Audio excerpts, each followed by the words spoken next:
안녕하세요. 저는 함경북도 회령에서 온 50대 여성입니다.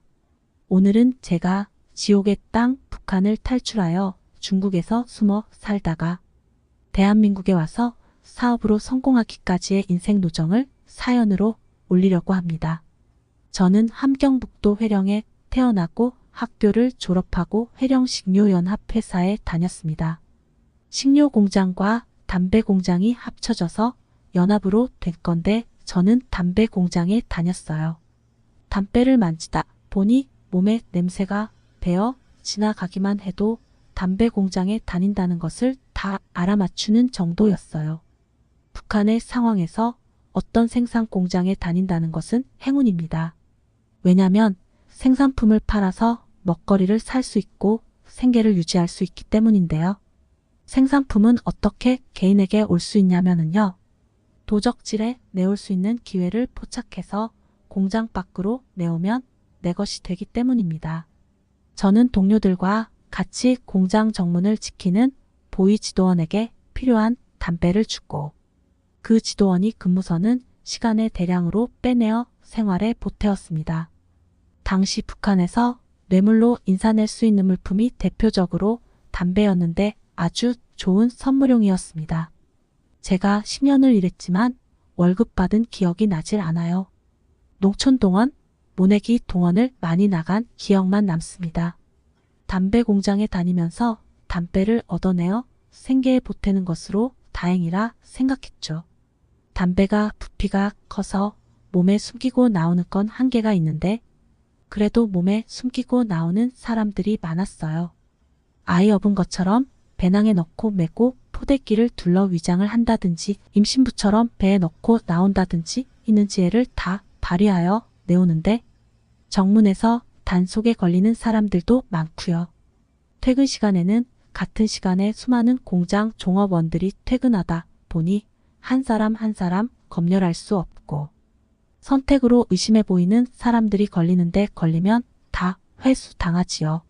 사회 전체가 굴주림에 헛떡이다 보니 공장 생산품이라고 해도 서로가 재간껏 도적질해 먹어야만 사는 때여서 운이 나쁘면 걸리고 못 가져가고 하는 때였어요. 그것도 공장이 돌아갈 때 행복한 이야기지만 국가 사정으로 공장이 더 돌아갈 수 없게 되자 여기부터 먹던 사람들이 다 뿔뿔이 살 길을 찾아 떠나기 시작했어요. 저도 친척집을 돌아다니며 긍긍했지만 나라 전체가 겪는 난관에 어디간들 내가 설 자리는 없었어요. 꽃제비처럼 먹을 것 없나 주워 먹고 살았어요. 그러다가 어느 날 삼촌 집에 갔는데 삼촌 엄마가 중국에 안 가겠냐고 말을 튀어 주었어요. 사실 중국에 너무 가고 싶었거든요. 아무리 생각해도 북한에서는 살 길이 막막하니 남들이 다 건너가는 중국에 나도 가서 잘 먹어보고 돈도 벌고 싶었어요. 하지만 누가 인도해주는 사람도 없고 아는 사람도 없이 혼자 잘못 움직이다가 잡히면 돈도 벌지 못하고 붙잡혀 감옥에서 매맞고 고생할 것이 뻔해서 감히 엄두를 내지 못하고 있었어요. 이런 찰나에 삼촌 엄마가 제안을 하니 너무 좋아 합류했는데 삼촌 가족을 합쳐 일행이 6명이었어요. 12월 동짓날 얼마나 추운지 영하 30도 날씨가 입김에 눈썹이 얼어붙고 눈이 떨어지지 않았고 남자들이 오줌을 싸면 떨어지면서 얼음이 된다는 말이 어울릴 것 같아요. 동생이 저 앞이 중국인데 이제부터 뛰어야 한다고 한때부터 살아야겠다는 정신에 어떻게 달렸는지 숨이 꺽꺽 막혀 숨이 쉬어지지 않았어요. 다행히 무사히 중국에 도착했고 걸어서 버스로 연길 어느 곳에 도착했어요. 거기서 촐촐 굶으며 왔던 줄임배를 입 앞에 돼지고기국으로 채우고 보니 야 나도 이제는 입 앞에 고깃국을 먹으며 살겠구나 하는 생각에 마냥 기뻤던 기억이 납니다. 북한 사람들의 꿈은 입 앞에 고깃국을 먹는 게 최상의 꿈인데 오늘 내가 이걸 먹고 있고 앞으로도 쭉 먹을 수 있구나를 생각하니 가슴이 벅차 올랐습니다. 그 기쁨도 잠시 어느 날 동생이 없어졌어요. 어디 놀러 간 줄만 알았는데 낯선 사람이 와서 함께 가자고 해요. 알고 보니 보이브 스파이였는데 동생을 찾으러 온 거예요. 동생은 어떻게 알고 피했는데 동생과 함께 다니던 친구의 형이 북한 항공에서 중요직에 있다가 도망을 쳐서 함께 움직이다가 쫓기우게 되었는데 그 보이브 스파이가 나를 붙잡아 북송되게 되어 잡혀 넘어갔던 날 평양에서 별박은 사람들이 여기로 말하면 장관들이 와서 지금 동생이 어디에 있냐고 말하라고 했어요. 정말로 동생의 행방을 모르는 나는 모른다고만 했죠. 그랬더니 권총을 꺼내 내 눈앞에 대고 동생 있는 곳을 대라고 하는 거예요. 저는 그때 진짜 총을 처음 봤어요. 시커먼 총구가 내 눈앞에 있고 대지 않으면 넌 여기서 죽는다라고 하는데 저는 그 자리에서 기절하고 말았어요. 저는 기절하는지도 몰랐는데 기절했더라고요. 총구멍을 딱 보는 순간 나는 이제 여기서 죽는구나, 이렇게 죽는구나, 이런 생각을 한 거죠. 물물물 하면서 수도에 다가가서 물을 막 끼얹어서 제가 정신을 차렸어요.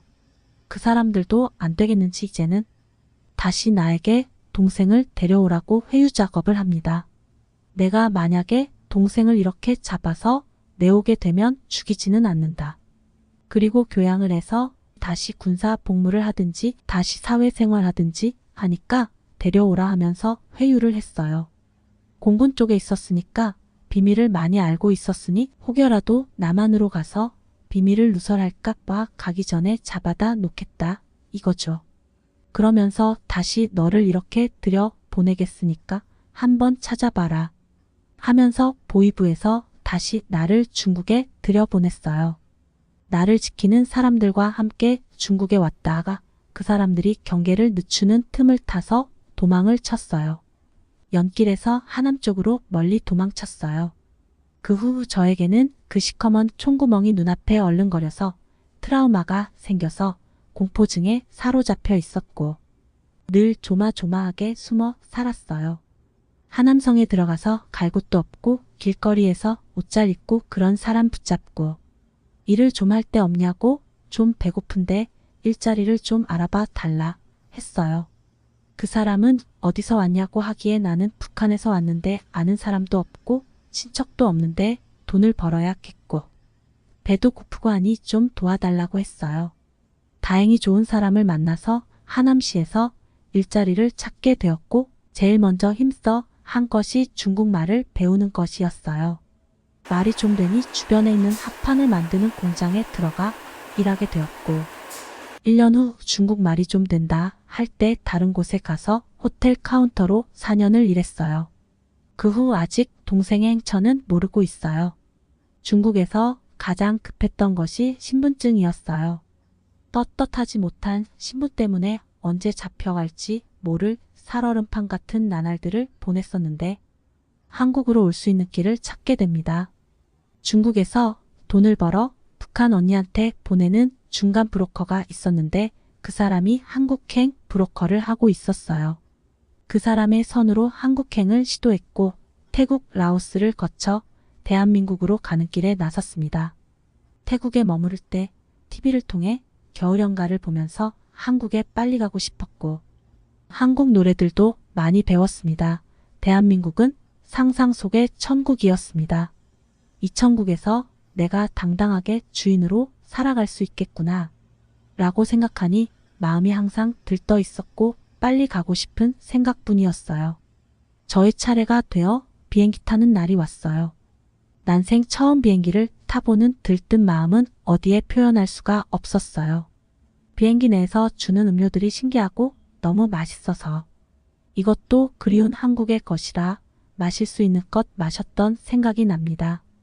비행기장에 내리니 공기도 세상에 없는 그런 상쾌한 공기였고 마중 나온 국정원 분들과 함께 타고 가는 버스가 바다 위 다리를 건널 때 너무나 놀라웠습니다. 바다 위에 무슨 다리가 이리도 길게 있을까? 바다 위로 날아가는 것 같았어요. 국정원에 도착해서는 건강검진을 할 때 감격했어요. 지금껏 누가 내 건강을 위해 검진해주고 보살펴 주었던가 하는 생각에 눈시울이 뜨거워났고 공급해주는 새 옷을 다 갈아입고 따뜻이 보살펴주는 대한민국에 대한 감사의 눈물을 흘렸던 기억을 잊을 수 없습니다. 어느덧 하나원을 졸업하고 주민등록을 마치고 신분증을 받아 안고 사회에 나오는 그날이 왔습니다. 배정된 집에 와서 또 눈물을 터뜨렸습니다.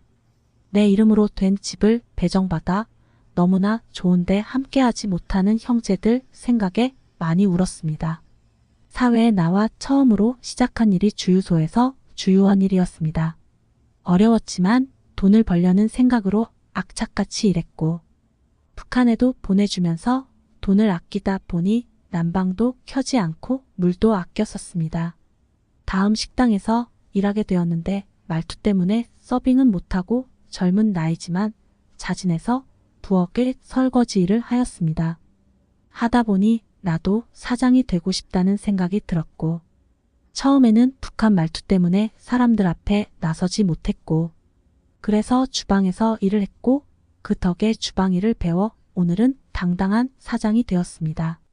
이렇게 총구 앞에 섰던 내 인생이 바람 앞에 촛불 같았던 내 인생의 반전은 영원히 대한민국에 감사함으로 남아있게 되었습니다.